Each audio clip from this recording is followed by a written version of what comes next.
It's really a pleasure to be with you once again 2 years later. I'm going to bring to you what I consider America's perfect storm in the 21st century.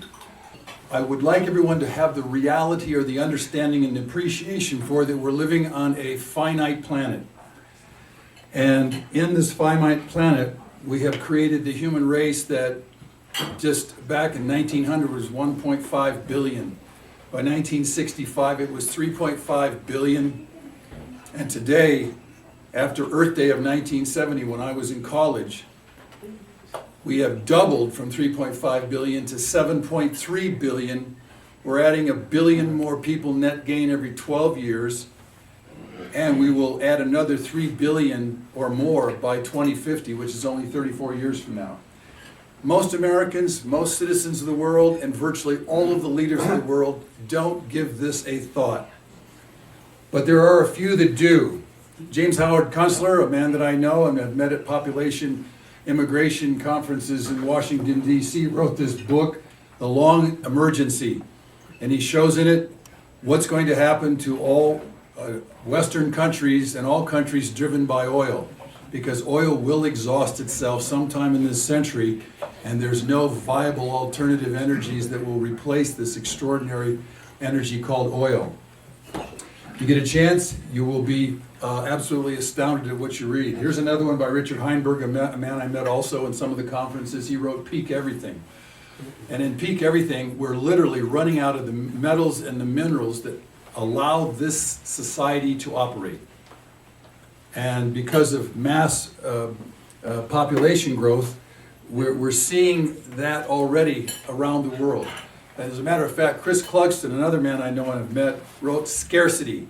And scarcity is about literally everything that drives our civilization and then overshooting it. In other words, having so many humans here in the United States that there's no way that you can produce another battery. You can't get another battery for a phone. You don't have the lithium. You don't have the zinc, the lead, and so forth and so on.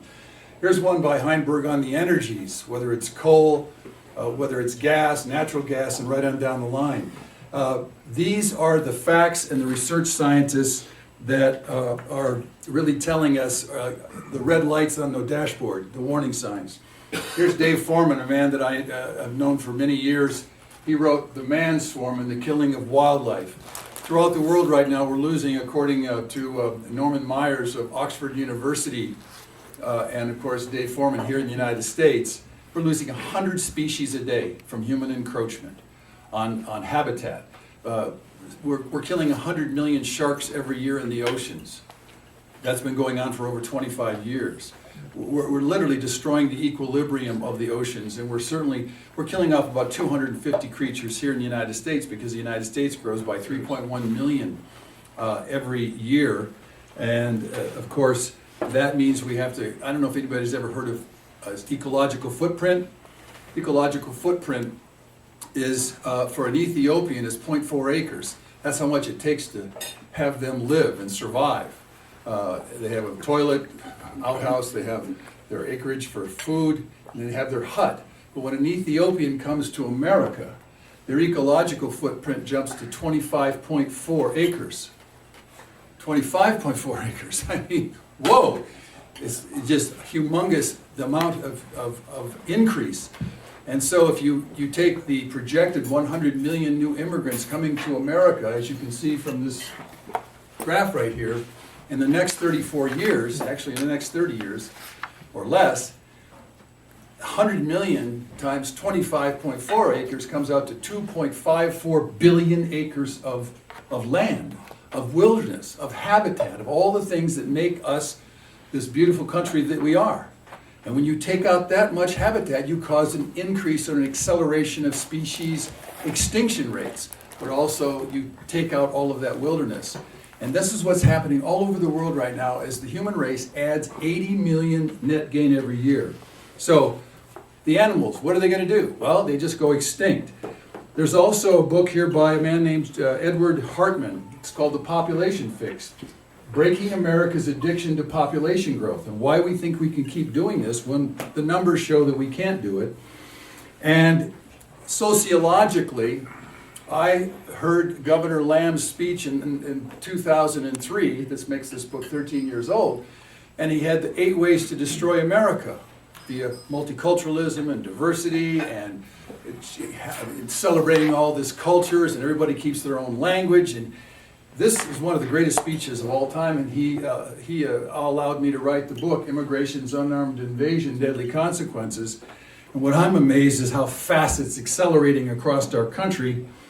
And then 3 years ago or whatever it's been, I wrote America on the Brink, concerning the fact that we're about to add 138 million more people by 2050. Only 34 years from now, we're 26 million into that. We're at 326 million right now. And we're going to go to 438 million. I mean, in a blink of time. And I'm 70 years old, so I think anybody in here that's over 70 knows how fast 30 years goes by. So America on the Brink, the next added 100 million Americans, is a sobering look at our future of essentially hitting that population iceberg. And I also bring solutions. And here's Lester Brown, whom I've also met, Plan B 4.0, mobilizing to save civilization. So you see there are individuals out there that are stabbing at, doing everything they can to help the human race change course. And so essentially, I'm one of them. And I'm one of them because I care about the future. So what I'm going to share with you this morning is really something that I wish every American could see. I wish every human could see across the planet and then take action. Because once you know what you know, and it was Einstein who said, you don't know what you don't know. Once you know what you know, then you can do something about it. You can literally save your children's future. You can make impact on the future. Susan B. Anthony did that. Dr. Martin Luther King did that. Certainly George Washington did that. If you look through history, Thomas Jefferson, John Adams, Abigail Adams, Jane Goodall. You know, I always ask audiences, who was your hero or who is your hero? Well, go out and become your own hero and do the same things with your own passions and your own ability. John Muir is my hero. I want to save the wilderness. I give more money to save the redwoods than I give to cancer because I'd rather save a redwood than the other situations out there.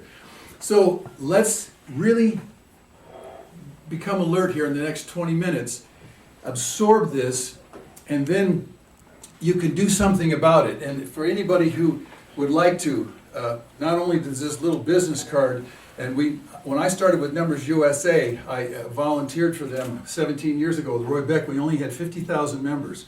We now have almost 7 million. So, and this is all walks of life, because these numbers are what's going to happen, and this is a future that does not have to happen. And I'm going to explain that today. So that you have an appreciation for that we can change the future. We're a cognitive species. We have the ability to go this way instead of that way. And we can go that way instead of that way. And when you have this kind of knowledge this morning, and I wish this program, I've offered this program, I've gone into Bennett, Senator Bennett, I've gone into Cory Gardner's office, and I said, this is what's coming. And I remember when I did it 3 years ago in Bennett's office, I said, you need to reduce all immigration to less than 100,000 per year because this is what's going to happen. And I showed the entire staff, black, white, and brown, all these books. I said, these are facts you can't escape. I said, reduce all immigration from the current 1.2 million per year and 500,000 illegals coming across the borders every year, which is 1.7 million in net gain addition to the U.S., I said, because of immigration, I said, drop it to 100,000. What did Senator Bennett do? Does anybody know what he did? He doubled it. Senate Bill 744 jumped it to 2 million immigrants. And now you're going to find out this morning why that was beyond foolish. And then Cory Gardner, when he's got in, and I talked to his staff a year ago, nothing. Both of those men have F- on immigration. So what's happening is the Senate and the House and the last 6 presidents have done nothing for the American people with the most crucial issue of our time, human overpopulation. So let's start out with Cassandra syndrome. has anybody heard of the Cassandra syndrome? Well, Heard of Cassandra now. okay, Cassandra. Apollo was so infatuated with, I think it was King Priam in Greek mythology. His daughter was Cassandra. She was so beautiful that Apollo gifted her, he was fascinated with her, infatuated with her, in fact. He gifted her with the ability for prophecy.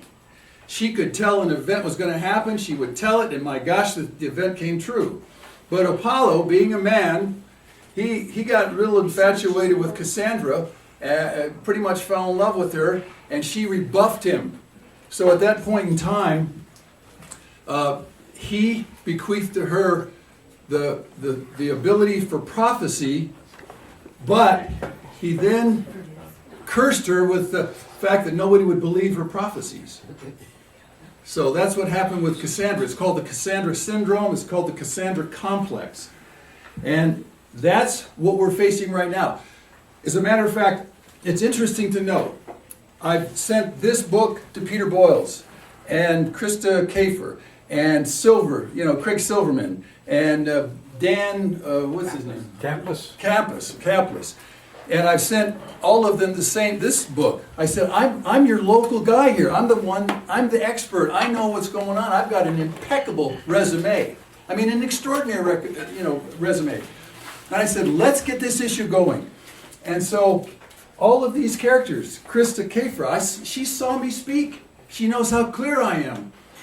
Oh, I'll get back to you. I emailed her 5 more times, finally gave up. She won't get back. I've sent all of this information in a little packet. Silverman, Boyles, won't touch this issue. It reminds me of Mark Twain's silent assertion. Has anybody heard of Mark Twain's silent assertion? Well, silent assertion was back in 1861 when all of the Northerners would sit there and they knew slavery was wrong, it was evil, it was bad, it was all the things it was, and I'm sorry to lose you, sir, this is going to get better. And what that meant was silent assertion. He said everybody takes a lie on, nobody talks about it, so they just pretend that it doesn't exist.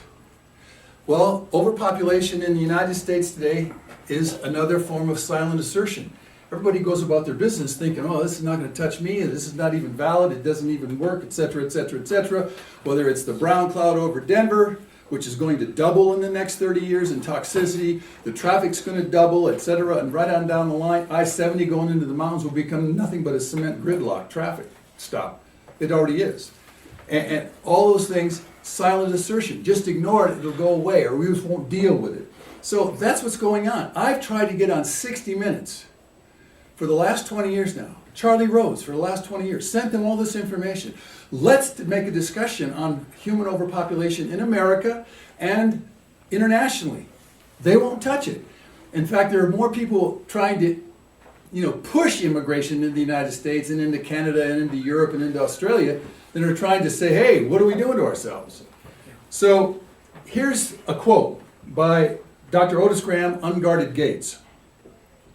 Most Western elites continue urging the wealthy West not to stem the migrant tide that adds 80 million net gain annually to the planet, but to absorb our global brothers and sisters until their horrid ordeal has been endured and shared by all. 10 billion human beings packed onto an ecologically devastated planet, unquote. Just in the last 2 months, I wrote a 4-part series that you can go at newswithviews.com, is where I write for, along with a bunch of other different sites, 20 of them. I'm actually getting invited to write to these sites because I write from the ground level up. I'm a citizen journalist that has seen more of the world than most journalists. I've seen more of the world than George Will or Kathleen Parker or any of those characters. And I've seen America from the vision, if you will, of a truck driver. I ran a rig for United Van Lines in the summers when I was teaching school out in Brighton. I got paid so poorly. So I know the ground level. I've been a bartender, I've been a dance teacher, I've been a heavy equipment operator, you name it. I've had to do that and I've done it. So I know what's going on at the bottom line, whereas most of these guys, George Will, he doesn't know his butt from a hole in the ground. Why? Because he's sitting in a New York apartment and he's writing all these columns and he makes $100,000 a year from those. I'm the character down there that knows what's going on with America because I'm one of you. I got a 13-year-old car. So the key here is that in this latest series I did, it's called The Deadliest Birth Rate for All Humanity. Part 1 was Africa. Africa right now, that's streaming all these refugees into Europe, has 1.1 billion people. Within 34 years, Africa will now jump to 2 billion. 2 billion. By the end of the century, Africa is projected by the United Nations to hit 4 billion. Do you think any amount of immigration is going to save Africa? And will Europe survive any of it if it keeps on doing what it's doing? And of course, the answer is no chance. Look at these numbers, they're unbelievable. So then you have India. India right now, 1.252 billion people. You get there, 60% of them don't have a toilet. So they do their business on the land and in the water. The Ganges, which I've been on and afloat, is a sewer pipe. 20,000 square mile dead zone that just contaminates the ocean for 20,000 square miles. Marine vertebrates can't live in it. And that goes on in the Yangtze River also, which I've been on. And yet, they grow by 16 million net gain a year. How do you solve that? Well, we've got Indians flooding into America right now. They've taken over all the motels in America. Indian immigrants.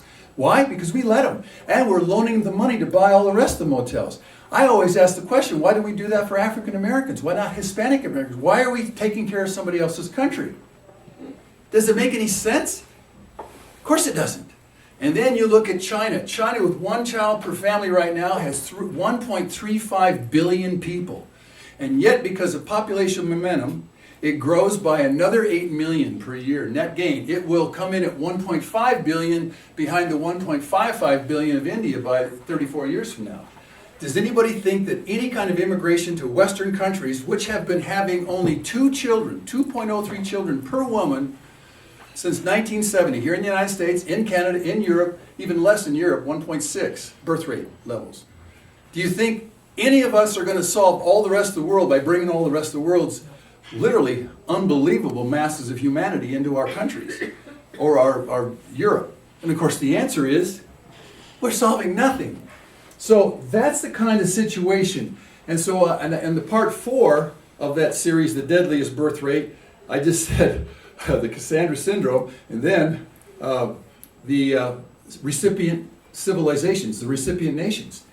United States, Canada, Europe, and Australia, New Zealand and so forth. So you can see we're putting ourselves into one heck of a nasty future, because right now we're on course because of mass immigration in the United States. It's 1.2 million legal immigrants every year. 500,000 illegals are now pouring into the United States since 2013. According to Dr. Steve Camarata, whom I've also worked with at the Center for Immigration Studies, and that's 500,000 in 2013, 500,000 in 2014, 500,000 in 2015, 500,000 here in 2016. If not for Donald Trump and building that wall, which I just wrote a piece called Build the Wall. Why? We need to stop mass immigration, and $50 billion a year Mexico sells America in drugs. It's in my latest column at newswithviews.com. Build the wall. Americans will save trillions of dollars. Go to the thing and you'll sit there and you see the stats and you just go, holy cat. We got 13 kids right now, teens, dying of drugs and alcohol abuse every hour in this country. 13. You've seen the ad on the paper. So what are you going to do when this thing gets to here? Well, just like India or China or Africa, there's no solution. You're in a situation that you can't solve. But what does 138 million more people, what does it seem or look like? Well, it's doubling the populations of our 35 most populated cities. So we're going to double 8.3 million to 16.6 million in New York City. Chicago, 5 million to 10 million. LA, 11 million to 22 million. The state of Florida right now, 18 million, will hit 36 million by 2050. 7 states right now, 7 states have water shortages. Colorado is going to go from 5.1 million to 10 million in a blink of time. Do you think anything will be solved? In fact, I would give you this Al Bartlett, who was a dear friend of mine and died 2 years ago. at University of Colorado. Can you think of any problem in any area of human endeavor on any scale from microscopic to global whose long-term solution is in any demonstrable way aided, assisted, or advanced by further increases of population locally, nationally, or globally? Anybody got an idea on that one? How good is it going to be when another 100 million people hit this country? How about 5 million more in Colorado? Is it going to make our roads better? Is it going to make the air cleaner? Is it going to make more abundant water? No. It's going to go that way, folks. So, once these numbers land, it becomes irreversible and unsolvable. Now, let's go to part 2 of this, the perfect storm. Immigration and sociological impact. We're going to get 100 million immigrants from 190 different countries. That's 190 different worldviews. Do you think people just change their worldview because they come to a first world country? Do you think an Ethiopian, a Sudanese, a Somalian? I just visited Detroit, Michigan. It is Dearbornistan. There are mosques everywhere. There's worm writing everywhere. You know what worm writing is? They call it worm writing. It's Arabic. And then the women are wearing little slits for eye. The women are still non-beings.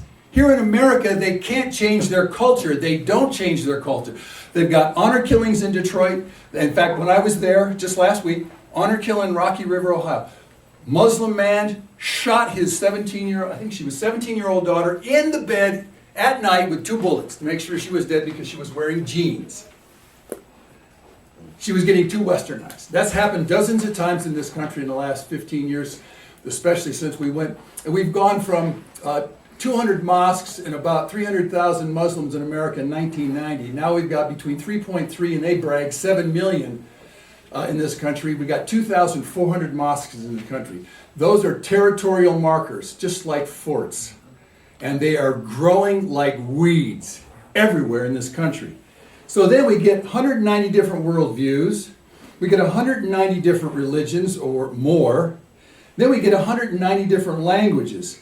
Right now, if you go to, in fact, I've got this right here, I've got 67%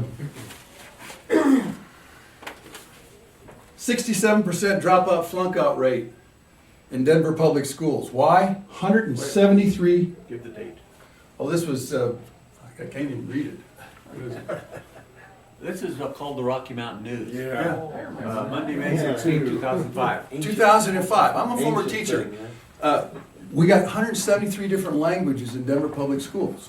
Why do you think there's a 67% dropout flunk-out rate? And as a world traveler on a bicycle, one thing I found about third world countries, what is the one thing that drives third world countries to keep their poverty, to keep their misery, keep their human index, to keep all those new babies added every year? Illiteracy. And we in this country, if you've seen in any of those things on Facebook, there's so many stupid college kids out there that blows your mind. They don't even know what the Civil War was. They don't know who Thomas Jefferson was. They couldn't even name the U.S. Constitution. They don't know where. It's unbelievable to watch this stuff. That's what we're importing into this country. We can't even take care of our own. And how does a constitutional republic operate? How can it survive? It has to have critical thinking citizens, people who can think, who can vote with a critical mind, who can answer questions, who can drive the society forward. We're losing all those factors. And of course, we're also bringing in 190 cultures, displacing our own culture. We keep thinking, oh, they're all going to assimilate. Folks, they're not assimilating. Whether it's Black Lives Matter, whether it's Colin Kaepernick, or whether it's Brandon Marshall for the Broncos, we are fracturing our ethos in this country. As a matter of fact, Marie Le Pen, who may be the next president of France, said, and I quote, "Immigration is an organized replacement of our population. It threatens our survival as a people. We don't have the means, nor the ones that are, to integrate the ones that are here, and they already don't want to immigrate into French society. Immigrants are creating parallel societies. The result is endless cultural conflict." Look at Chicago.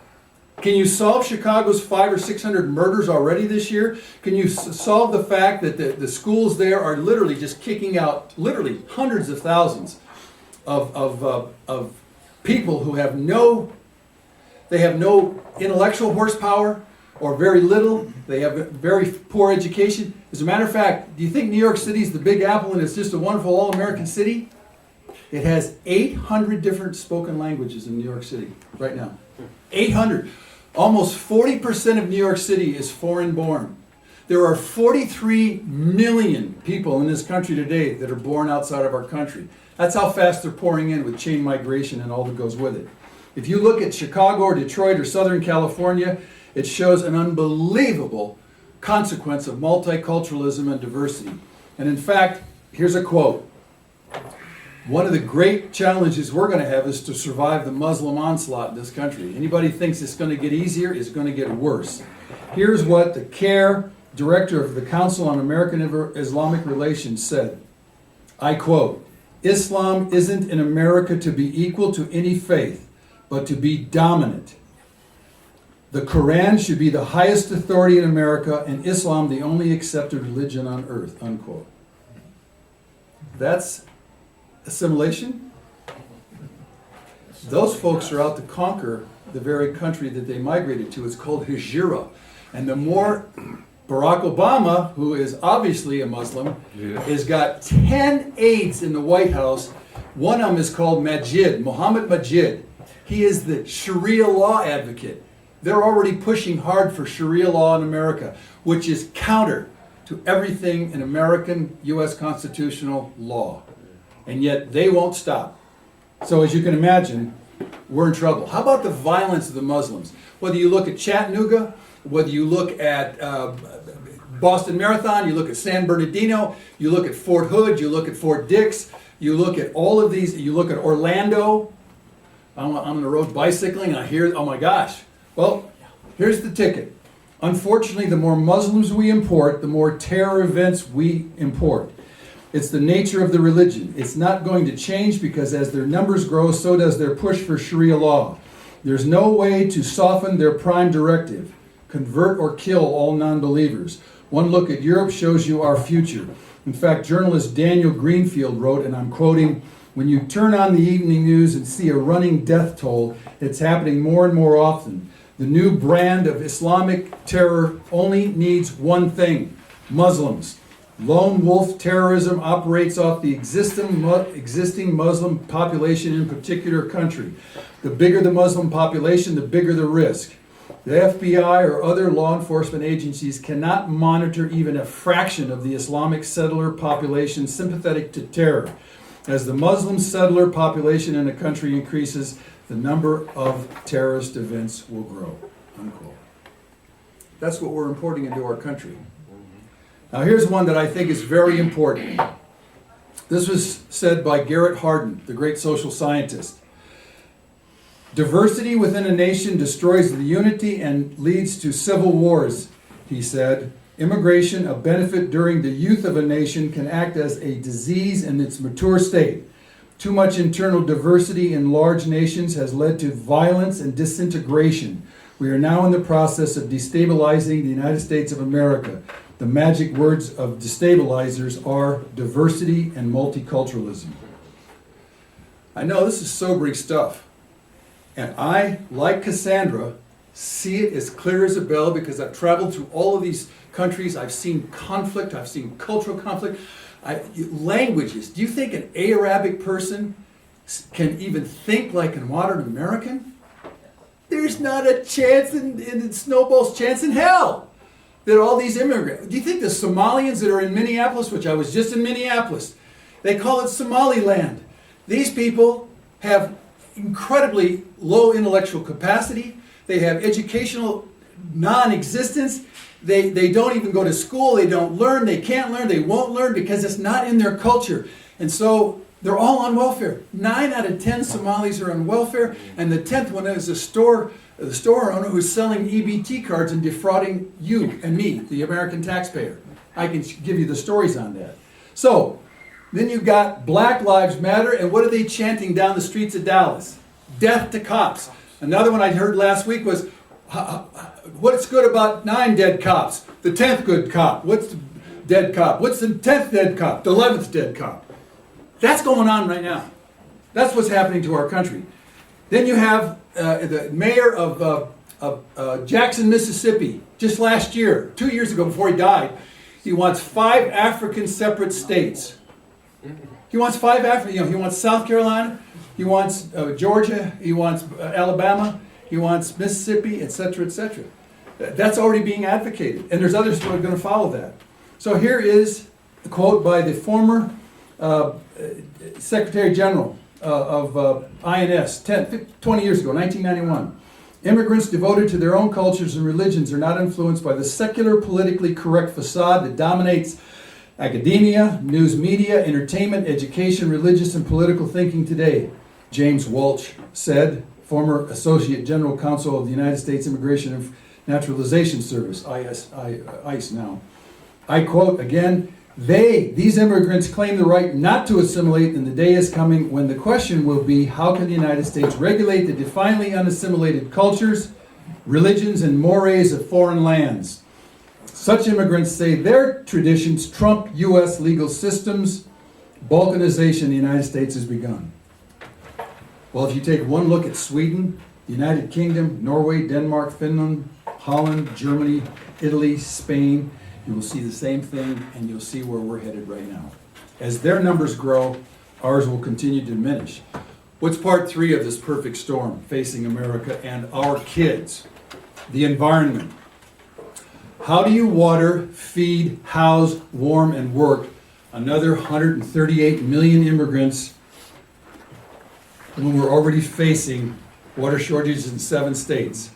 How do you deal with the environmental consequences of another 138 million people driving cars? Is it going to make I-70 better? Is it going to make I-25 better? Are we going to have less cars? Are we going to have less brown cloud? I mean, every breath we breathe in Denver right now is filled with toxic particulate, carbon dioxide, carbon monoxide, and hundreds of other chemicals that are just exhausted into the air. And Denver's going to add another 2.5 million people within 30 years. You sit there and you go, is anybody out there thinking? And I tried to get on Channel 9, I tried to get on Channel 7, I tried to get on Channel 6. Aaron Arbor finally said he's going to get me on PBS. I might be giving a program with Governor Lamb in January. I hope to get 3 hours on that. Because this thing, I told you, she's an hour, and then you want the pro-growth people to come up there and battle me for an hour? I can't even get anything said. So anyway, it's going to be interesting if they still want to deal with this. So you can see there's people out there suppressing everything. So now we put on another 138 million people here in the United States. By that time, there's 3 billion more people. There's 3 billion. 3 billion more people, and they all want to come to America. They all want to come to Europe. They all want to come to Canada. Well, folks, where do we go once we're completely overloaded? Because this is leading to 625 million within the next 80 years here in the United States. When we chose 2 children per woman since 1970. The rest of the world steamed and screamed ahead by adding, again, as I said, 3.5 billion, and they're going to 10. So it's not going to be pretty for anybody. Now we keep thinking, well, we're going to have new technologies. We're going to get this, that, and the next thing. Well, the Green Revolution was instigated by a man named Norman Borlaug, and who, while accepting the Nobel Peace Prize in 1970, said, and I quote, "The Green Revolution has won a temporary success in man's war against hunger and deprivation. It has given man a breathing space. If fully implemented, the revolution can provide sufficient food for sustenance during the next 3 decades. But the frightening power of human reproduction must also be curbed. Otherwise, the success of the Green Revolution will be ephemeral only." Guess what? 18 million people starve to death on this planet every year right now. 10 million children, as reported by the United Nations, and 8 million adults. Can you imagine with another 3 billion what those numbers are going to be? So, in coming to an appreciation for what we're facing, what's going on, I've got some solutions, and I think what I appreciate is this. Any culture, that's a country, a culture, that will not defend itself against displacement through mass immigration faces extinction. That includes both time-tested and successful cultures. Rome. Embracing diversity equates to cultural suicide. America's multicultural path guarantees its destruction via cultural clashes and conflict with Islam, Mexican, African cultures that diametrically oppose American culture. The more diverse a country, the more destructive and broken down its future. The more people, the more it destroys its quality of life and standard of living. The more it adds immigrants, the more destruction to its environment. The more it imports refugees, the faster America, Canada, Europe, and Australia lose their own ability to function and their national identities. Exponential growth of any civilization leads to ultimately collapse. That is a scientific, non-negotiable reality. Exponential growth of any civilization leads to collapse. Would you like to be here when that happens, or would you like to change it before it happens? You will see it in Europe. You will see it, you already see it in Africa, India, and China today. You will see it in Europe, Canada, Australia, and America in the coming years, if Western countries don't stop all forms of immigration. So, pretty harsh, huh? Pretty sobering. Glad I could make your Monday morning so exciting. I could have brought another program called How to Live a Spectacular Life. It seems to really enlighten everybody I go to share it with. But what are the solutions? There are solutions. Number one, rescind the 1965 Immigration Reform Act and shut down all immigration into this country. Does that make sense? Why does it make sense? Because the third world doesn't care how many people it's adding every year. 80 million more of them with no end in sight. They will not use birth control. They will not change their cultures. They will not try to save themselves, but they will try to come out to our country or all these Western countries that did choose stable societies since 1970. Number two, engage the McCarran Act of 1952 to stop all Muslim immigration because it is a religious, economic, political system bent on overthrowing the U.S. Constitution. That is a fact. You can't run from it. That is the essence of Islam. It will come in, it will conquer, it will take over, it will dominate, and it will destroy the host country. That's what it's doing all over the world right now. 3, mandate English as the only spoken and written language in America for all communications of government, schools, etc. If you don't have a single unifying language in a country, you no longer have a country. You have cliques and ethnic groups and cultures and biases and different worldviews and everything that doesn't fit into the culture of the country, the ethos of America. That's why it's failing all over Europe right now. If you go up to Vancouver, Canada, right now, the Chinese have totally taken over Vancouver. I've gone up there 7 times in the last 40 years. And Vancouver's no longer a Canadian city. It's Chinese. They own everything. The signage is all Chinese. They speak in Chinese. The schools are in Chinese. They've lost Vancouver, British Columbia, as a Canadian city. So that's what's coming our way.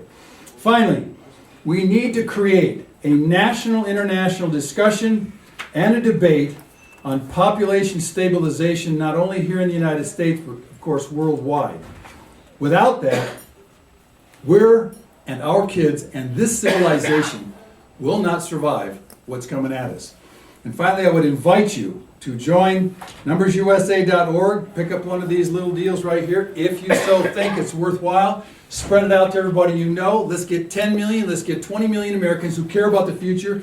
Also, it's called capsweb.org, capsweb.org. I write for them also, run by Joanne Weidman, who is brilliant, and it's Californians for Population Stabilization. California right now is in deep trouble. They've got 38 million people. They add 1,655 more people net gain every day of the year. 98% of them are immigrants, legal and illegal. They will add another 20 million by mid-century, sooner than mid-century. They don't have the water. They don't have the water. And everybody, silent assertion, ignore this. Jerry Moonbeam Brown is an absolute, complete intellectual, it's called an enumerate, mathematically illiterate. The same with Hickenlooper. Hickenlooper's sitting here and he told last week on NPR, he said, "Oh, we don't want to break up these immigrant families and we're going to stop Trump from deporting all these people." And he says, "I'm not going to let it happen here." And I wrote that dude. He is out of touch with reality. He was the man who hired the guy that killed Donnie Young in that police shooting that 10 years ago. at the Cherry Cricket. I mean, Hickenloopers is guilty of illegal immigration employment himself, and yet now he's going to stop the ICE from deporting and prosecuting illegal aliens because it's a sanctuary city. He does not serve Colorado's best interest because those illegal aliens in this state, whether it's 300,000 or 500,000 or whatever it is, cheat all of us out of our country, out of our schools with 178 different languages or 73 different languages, out of our taxes. I mean, there's $120 billion a year get sent over to other countries every year. I just did a story on it. 120 billion gets sent out of this country in cash transfers by illegal aliens and other immigrants. And 24 billion goes down to Mexico. Well, they sell us $50 billion a year in drugs. Those are the facts. And Hickenlooper's a part of that. So is the Congress. That's why the war on drugs since 1971 has not succeeded, because a lot of big-time leaders are making a lot of money. And that is a reality. And how do I know this? Because I am a ground-level dude. I saw drug stuff go down when I was a trucker for United Van Lines. Every summer I ran that rig 48 states. I saw drug deals. I saw it all. And why? It's because the border is wide open. How do I know? I've been on the border all the way from Brownsville all the way to San Diego 3 times. Millions of pounds, if not tons of trash. I mean, drug highways just flying back and forth, and nobody to stop it. Barack Obama hasn't done a damn thing since he got into office. George Bush did about as little himself, and we're the ones paying the bill. 350,000 anchor babies every year allowed into this country, and we get to pay for the kids K through 12, we get to pay Section 8 housing, and we get to pay for food stamps, and it just goes on. So anyway, that is the reality we face. Each of you have a choice. Each of you has a choice. You can do something, or you can just watch the United States head into that population immigration iceberg. I hope that you're inspired, that you're activated, that you care enough about the future, that you care enough about your children. And I hope this particular video goes viral, because when people know what they know, then they can take action, change the future, like Susan B. Anthony, like George Washington, like John Muir. We got the national park systems. You can make a difference, you can change the future, and you can get involved, and that's what America's all about. Thank you very much.